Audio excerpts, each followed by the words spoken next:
Apa yang terjadi Pak? Tahu? Semua mayat dalam mobil. Udah bau.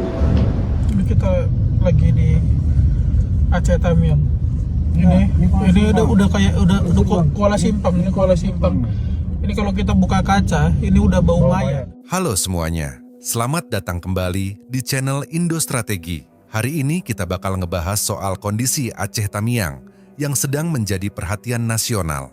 Sejak akhir November 2025, wilayah ini menghadapi bencana besar yang mengubah banyak hal, mulai dari kehidupan warga sampai wajah kotanya sendiri. Sejak banjir bandang dan longsor melanda pada 26 November 2025, para relawan yang datang menggambarkan Aceh Tamiang seolah sudah tidak sama lagi.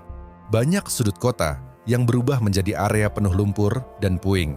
Rumah, fasilitas umum, dan infrastruktur yang dulu ramai kini tertutup material banjir, menyisakan suasana yang benar-benar berbeda dari biasanya.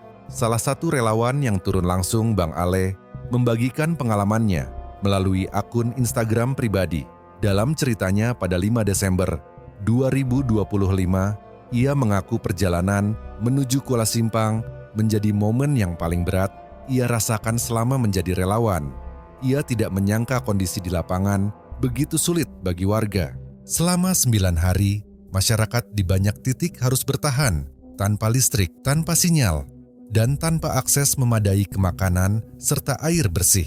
Beberapa warga bahkan terpaksa memanfaatkan apapun yang bisa mereka temukan agar tetap bisa bertahan sampai bantuan tiba. Dalam unggahannya, Bang Ale menyampaikan pesan yang sangat menyentuh.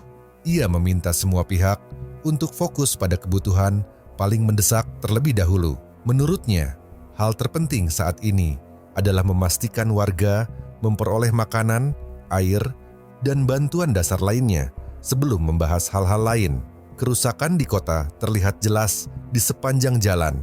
Lapisan lumpur yang tebal menutupi permukaan, kendaraan besar banyak yang tidak bisa bergerak, dan rumah warga mengalami kerusakan berat. Barang-barang rumah tangga, pakaian, hingga potongan material bangunan tersebar di mana-mana. Suasana kota terasa sepi dan gelap karena akses listrik dan komunikasi masih terputus.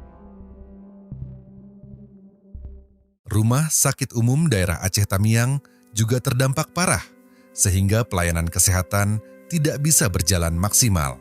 Di sisi lain, aktivitas ekonomi dan distribusi logistik di wilayah ini ikut lumpuh akibat akses yang terputus. Gubernur Aceh, Muzakir Manaf atau Mu'alem, akhirnya berhasil mencapai Aceh Tamiang pada 4 Desember dini hari. Ia datang membawa sekitar 30 ton bantuan berupa bahan makanan, air minum, serta obat-obatan. Namun dengan skala bencana yang sedemikian besar, bantuan ini tentu masih sangat terbatas dan perlu dukungan lanjutan.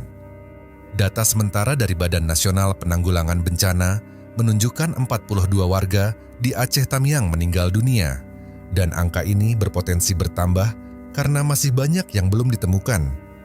Sementara itu, BPBD mencatat lebih dari 225.000 warga terdampak, dan sekitar 215.000 diantaranya terpaksa mengungsi ke tempat yang lebih aman.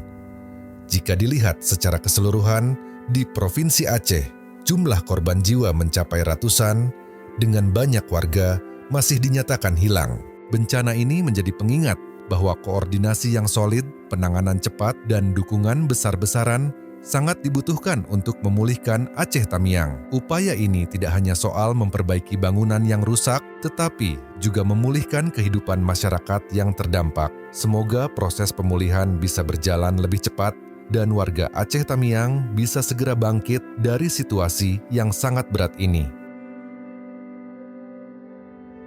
Terima kasih sudah menonton. Jangan lupa like, share, dan subscribe untuk mengikuti update terbaru lainnya.